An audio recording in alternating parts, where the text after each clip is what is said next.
Së fundmi është rritur numri i prindërve që tentojnë të zëvendësojnë vizitat te pediatri me konsultime në rrjete sociale apo përmes inteligjencës artificiale. Megjithëse kjo mund të duket një mënyrë e shpejtë për të marrë këshilla, nuk duhet të zëvendësoj kontrollin profesional mjekësor. Sipas doktoreshës Zana Olloni, gjatë komunikimeve me inteligjencën artificiale, shpesh rekomandohen edhe barna që shiten pa recetë, si për shembull paracetamolli, i cili mund të ndihmojë për një dhimbje të lehtë, por në raste të tjera mund të shkaktojë dëm nëse përdoret pa udhëzim mjekësor.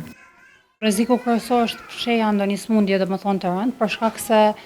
ata bazohen bos simptomatologjisë dhe marrin trajtimin bos përshkrimit që ja jep çoti, disa barna që lejohen mushit ndoshta pa recetë mjeku, si për shembull blejnë paracetamol dhe fshehin një temperaturë,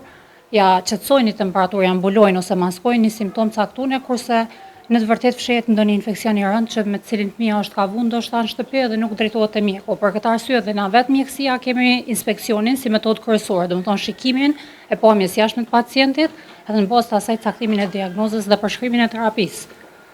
Që domethënë shumica janë të konsultuar, tash është bosi mjek familjar, ta quajmë në thojza i secilit pacient, domethënë mas pari konsultohet me ChatGPT-n, pastaj disa domethënë preferojnë marrë direkt te mjeku, por kanë shumë të shfrytzueshme edhe metodën e ChatGPT-s, kësaj inteligjencës artificiale që kohëve të fundit ka filluar të rritet domethënë numri i përdoruesve sa më shumë.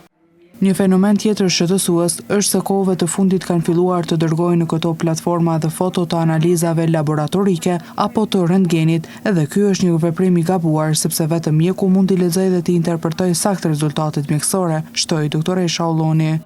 Është domethënë një fenomen i papërshkrueshëm që është të ndodhur shumë kohëve të fundit edhe radiografit, rentgenat, për shembull mushkrive, analizat laboratorike, për të cilat është i obliguar ose detyrohet vetëm mjeku mu përgjigj. Ata marrin ndoshta një sqarim për një anemi,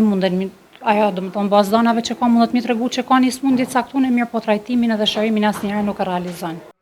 Kujdesi i drejtë për fëmijët fillon gjithmonë me këshillën profesionale dhe vizitën mjekësore, jo me kërkime në internet.